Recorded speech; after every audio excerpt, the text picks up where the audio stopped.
बेबीबाजी drama के आने वाले एपिसोड में आप देखेंगे कि वलीद और समन घूमने के लिए कहीं बाहर जाते हैं। इसी दौरान आशी भी जानबूझकर समन के घर चली जाती है और कहती है कि आंटी समन कहाँ है।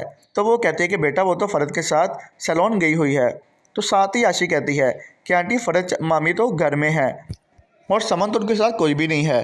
तो इसी दौरान जब समन घर वापस आती है तो उसकी माँ उसे कहती है कि तुम कहाँ गई थी और तुम्हारे बाल भी तो वैसे के वैसे ही हैं। तुम तो मुझे कह के गई थी कि तुम सैलून गई हो। अब दूसरे सीन में आप देखेंगे कि हजरा वापस दोबारा घर आ जाएगी और वह पप्पो को कहेगी कि ये घर मेरा है और इस घर का सारा इंतज़ाम भी मैं ही चलाती हूँ, आप ये सब कुछ मेरे हवाले कर दें। जिस पर वो कहती है कि अब तुम्हारा घर नहीं रहा, ये सब कुछ मैंने अपने कब्ज़े में कर लिया है।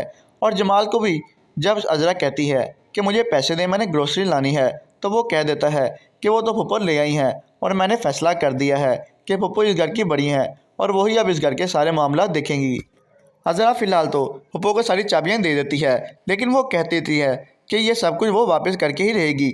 हज़रा अब अपनी माँ को कॉल करती है और कहती है कि ये दोनों माँ बेटी बहुत चालाक हैं, 2 ही हफ्तों में इन्होंने सब कुछ छीन लिया है।